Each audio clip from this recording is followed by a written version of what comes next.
ఎవరికి కోపం వచ్చినా మధ్యాహ్న భోజన పథకం వంట కార్మికులను తొలగించే ప్రయత్నాలు మానుకోవాలని ఏఐటీయూసీ ఆధ్వర్యంలో ధర్నా చేశారు. తెలంగాణ మధ్యాహ్న భోజన పథకం వర్కర్స్ యూనియన్ రాష్ట్ర కమిటీ పిలుపు మేరకు జిల్లా విద్యాశాఖ అధికారి కార్యాలయాల వద్ద ఆందోళన చేపట్టారు.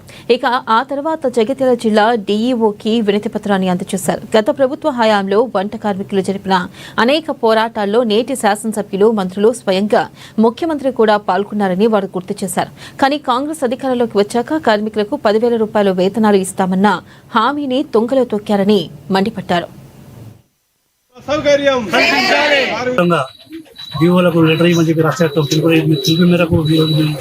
జైత్యాల కలెక్టర్ ఆఫీస్ ముందు ధర్నా కార్యక్రమం చేపట్టినాము.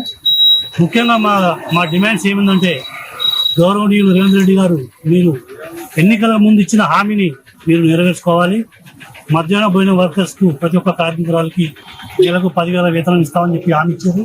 హామీ మీద నిలబడి మీ మాట నెగ్గించుకొని ఖచ్చితంగా వీళ్ళందరికీ 10,000 రూపాయల వేతనం ఇచ్చినప్పుడు మీకు మేము ఏఐటీసీ తరఫున కృతజ్ఞతలు చెప్తాం. లేదంటే వచ్చే ఎన్నికల్లో మళ్ళీ మిమ్మల్ని ఓడగొట్టడానికి మేము ఎలాంటి చర్యకైనా మేము పోతాం. కాబట్టి ఎందుకంటే మాకు ఇచ్చిన హామీల ప్రకారంగా మీరు నిలబడాలి.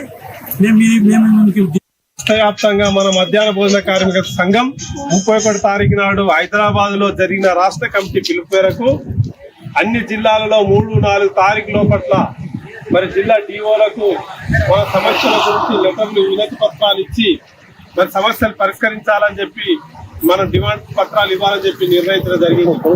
ఆ నిర్ణయం మేరకు మనము ప్రభుత్వము మరి గత 24 సంవత్సరాలుగా ఈ యొక్క పాఠశాలలో విద్యార్థులకు పౌష్టికాహారం కింద మరి వండమని చెప్పి మనకు ఎట్లాంటి ఎవరు వండని పరిస్థితులలో కేవలం 5 పైసలు 9 పైసలు ఇవ్వకున్నా గౌరవ వేతనం మీకు 1000 రూపాయలు అంటే మన అప్పుడు పోరాటం చేయడం 1000 రూపాయలు ఇచ్చిన సమయంలో మనం పోరాటం చేసి మరి ఏం ధరలు అప్పుడు ఉన్నటువంటి టమాటా ధర 10 రూపాయలు ఉంటాయి, ఇప్పుడు టమాటా 80 రూపాయలు ఉన్నది.